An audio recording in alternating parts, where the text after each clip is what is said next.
All right, so in this video, I'm going to talk about bond yields. So let's talk about the yield to maturity. The yield to maturity is the applicable market rate of interest for a bond that is purchased today and held to maturity, assuming the market rate remains constant. Okay, now let's talk about why that's an important assumption. So basically, when you calculate the yield to maturity, you're calculating out basically what rate of return you'd earn if you bought the bond today and then the market remained constant, you held it to maturity. That's kind of the idea. And so it's basically what the market rate is for the bond today. However, it does assume the market remains constant. And here's why that's an important assumption. Normally, the market rate does not remain constant. And so let's talk about what happens if the market rate changes. So I'm dealing with a typical bond that makes payments, let's say every 6 months. If I'm getting a payment every 6 months, if the market rate goes up, I can then reinvest that payment at a higher rate and therefore get more money on that reinvestment. And the yield to maturity was not counting on that. The yield to maturity was assuming the market rate would go nowhere and I would just get the same rate. So the yield to maturity is assuming the market rate is not changing, but the reality is the market rate could change. And if it goes up, I could reinvest at a higher rate. But if the market rate went up, then this bond with a fixed interest rate that was lower, the price would go down. So I would have sort of do the interest rate risk. So I have kind of those two effects I talked about in a prior video, the interest rate risk and the reinvestment rate risk. And so basically what's happening here is in order to calculate the return I'd get on a bond, we have to assume basically the market rate staying constant. But because the market rate does not stay constant, the reality is if I buy the bond, even if I hold the bond all the way through to maturity, if it is a typical bond making payments every so often, say every 6 months, I don't actually know exactly what I'm going to get because I don't know what the interest rates are going to do, whether they're going to go up, they're going to go down, and therefore I don't know what I'm going to reinvest in my interest in. And so I don't really know. And if I sell the bond early, then all bets are off. I mean, who knows what I'm going to get at that point? Because the interest rates could have changed enough that the price could have changed so much that I could even lose money on the bond. So if you're calculating a yield to maturity, that is the rate of return you would get, assuming that you hold it to maturity and assuming that the market rate remains constant, doesn't actually change. If you don't hold it to maturity and or the interest rates are changing, then the reality is I don't really know exactly what I'm going to get on the bond. Now, if you want to calculate the yield to maturity, basically what you're going to do is you're going to use that bond valuation formula that I talked about in a prior video, and you're going to use it a little bit differently. So instead of solving for the price or value of the bond, what we're going to do is we're going to take that formula, we're going to observe the market price or value. In other words, we're going to go out there, we're going to look in the market, find out what is this thing selling for. And once we know what the bond is selling for, I'm going to put that in as the value. Then what I will do is I will put in the interest rate per period, the par value that we get at the end. I will put in the number of periods total, and then I will solve for the rate. Now, important to note is that rate that you get is going to be the rate per period. So if you want the yield to maturity, if you were using this to calculate the yield to maturity for a semi-annual or a bond with a semi-annual payment, then you would have a semi-annual interest payment. You would have the number of semi-annual periods, but that means that the rate that you calculate is going to be the rate per semi-annual period. So to find the overall annual yield to maturity, you would take that semi-annual yield to maturity, you multiply by 2 to get the overall, this is the yield to maturity, okay? So again, make sure that you're thinking about what length of time is associated with the number of periods you're putting in here, what length of time is associated with the interest payment you're putting into the formula, because that's going to then dictate the length of time associated with the interest rate that is calculated. Now, if you're looking at this and thinking, well, that looks horrible to try to solve for RD, you'd be right.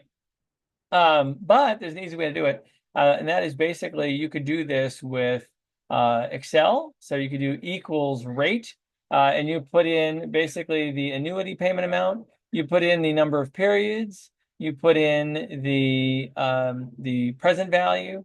Put in the future value, which would be the face value, and then you would solve, or the Excel would solve for the rate. Similar rules would apply for a calculator as well. Now, important little note about that: if you go back to the videos about time value money and using your calculator, if you are doing a calculation with your calculator, you need to be very careful about, or Excel, you need to be very careful about what signs you're putting on the cash flows. So any money that is going out needs to get one sign, any money coming in needs to get the other sign. So when you're doing that calculation in Excel or with a calculator, the way that I normally recommend doing it is the price or present value would be what you would pay to buy the bond. So I consider that to be an outflow. The face value or interest payments are what you would receive as the owner of the bond. And so I consider those to be positive cash flows. And so you would give those two positives, you give the price or present value a negative, and then you would use the formula to define the rate. Now, important little notes here. For a callable bond, in a prior video, we talked about a callable bond, which meant that the borrower could buy the bond back early. So if the bond is callable, they buy it back early. So the number of periods isn't going to be the number of periods until maturity. It's going to be the number of periods until the borrower pays it off early. So you need to adjust the number of periods appropriately. And when they buy it back early, sometimes the bond indenture specifies that if they buy it back early, they have to pay more than the face value. So instead of just using the face value or par value for the M or the final cash flow, we might have to adjust that to incorporate whatever that extra amount is that they pay when they buy it back early. And then basically I would use the price again, the amount of the coupon interest payment, and then I would solve for the rate, and that would be what's called the yield to call. And so that's how I'd calculate the yield to call. So basically we just have to adjust the number of periods, adjust what we receive at the end, and that's how we get the yield to call. Now, let's talk current yield. So the price of the bond is generally not going to be equal to the par value of the bond. The par value is the amount of principal that has been borrowed and that has to be repaid. So the price is whatever the price is in the marketplace.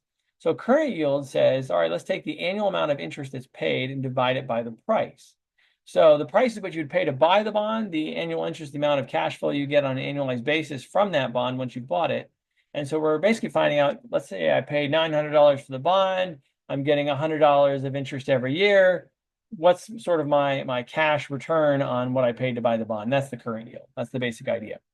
Now, let's talk yield to worst. So yield to worst is going to be the lowest yield, which resulted from the yield to maturity and any yield to call calculation. So if you do a yield to maturity, you're calculating, assuming that the bond is held to maturity, right?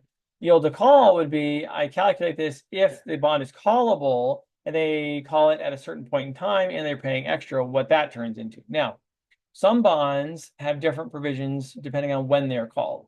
So let's say it's a 30-year bond. It may not be callable for the first 10 years. And then maybe it's callable in year 15, year 20, year 25, and then to pay it off in year 30. So it's callable at certain points. So if it's callable at different points, they may actually pay different amounts depending on when they pay it off early. So in that case, I actually have multiple yield to call calculations. They pay it off early after 10 years. They pay it off early after 15 years. They pay it off early after 20 years. You get the idea. So basically, I would have to do that yield to call calculation I just talked about on that prior slide for each set of circumstances, depending on when they would call and how much. And basically, I'd get a whole series of different yield to calls, basically depending on how much they paid, what period it was, etc. So yield to worst is I calculate the yield to maturity, assuming it goes all the way to maturity. I calculate any yield to calls, depending on when it's callable. And then I just look at them, whatever the lowest one is across all those calculations, that's the yield to worst. Now, there are some yield relationships. So for a bond selling at a premium, the coupon rate is going to be higher than the yield to maturity. And so basically what that's saying is the yield to maturity is the interest rate applicable in the marketplace. The coupon rate is basically looking at the amount of interest relative to the par value. And so if the bond is offering, say, a coupon rate of 12% and the market is offering 10%, the bond looks good, right? People kind of like it. And so if it looks attractive, because offering 12% interest per year when the market rate was normally 10, basically the bond's going to sell at a premium because it looks good. And so if it sells at a premium, what's going to happen is basically that price is going to go up. And so that price goes up. If I'm looking at that coupon rate, the coupon rate would be at that 12%. The price is going to go up over the par value. So the coupon rate is interest over par.